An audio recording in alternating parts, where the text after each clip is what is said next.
Do you remember when the BBC was once the mouthpiece of the establishment, as in the state and the government?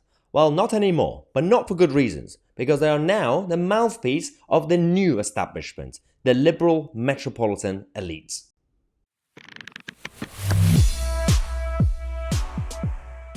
Okay, you don't have to love King Charles, you don't even have to be pro-royal family to be able to protect the constitution and the flag.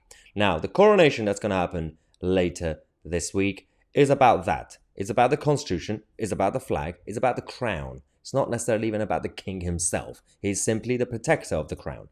Now, the BBC have decided to stir the pot, and essentially, whether intentionally or not, well, it seems to be intentional, they are ruining the whole thing by creating more divisions in our society, especially with young people. So what are they doing? They're trying to do their own propaganda.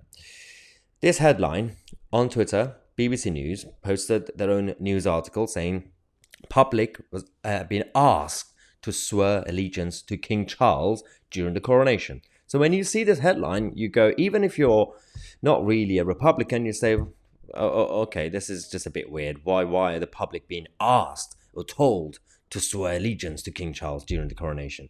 It seems a bit authoritarian, right? Well, it's not, because when you click on the article, then the wording changes, saying the public invited to swear allegiance to King Charles. But even that is, well, that's slightly friendlier, but it's still not really the case, is it? Because that's not the true elements when it comes to what's going to happen during coronation. Now, in this video, we're going to expose and debunk this nonsense. So, we actually had Dan Barker on Twitter saying, well, if you dig a little deeper, you find, and actually the order of service is even softer than even invite. So, it doesn't say we invite people to say blah, blah, blah. It simply says all who so desire, in the Abbey and elsewhere, say together, I swear that I will pay true allegiance to your majesty. So, it doesn't even say people have been asked or told or even invited. It simply says, if you want to, we are trying to become more modern and more inclusive rather than just having the peers swear allegiance. You can too. We are getting the whole country if you want to. That's all it is. I know it's a bit wishy-washy, but at least it's not authoritarian. Because even I would have been against it. So, Dan Barker said, so where did the whole public invited / public asked bit come from? The answer is, as with so many of these stories that get carbon copied across all news sites, it comes from a press release. In this case, from the Archbishop of Canterbury's press team.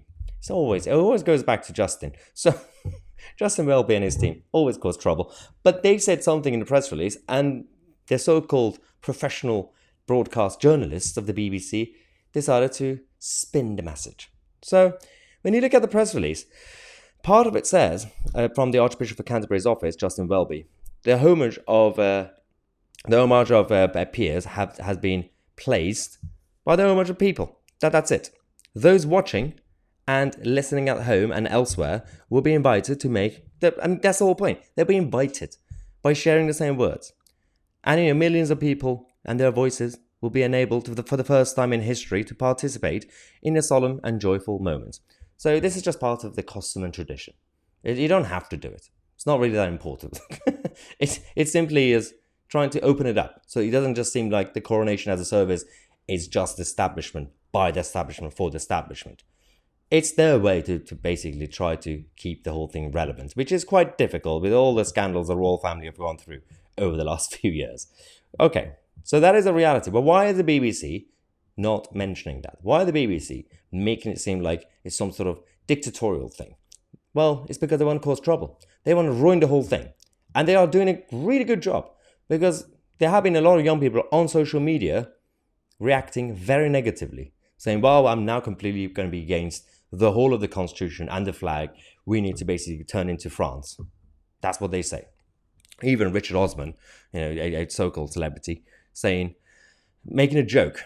He posted the same news article saying, also, you always have to say goodbye back to us when we say goodbye at the end of Pointless, which is his TV show. So if someone as intelligent as Richard Osman doesn't get it, what does that tell you? It's because the BBC are very good at propaganda. and brainwashing. So we have to expose these sort of things because it matters. Even if you don't like King Charles, that's irrelevant because this is about us standing up to the new establishment, the new liberal establishment that is led by the likes of the BBC. Now, don't forget that later tonight we are going to have a live coverage on this channel of the local elections of 2023. No need to watch the BBC or Sky News because we're going to do it together. I'm Mahyar Tousi, and we are the media.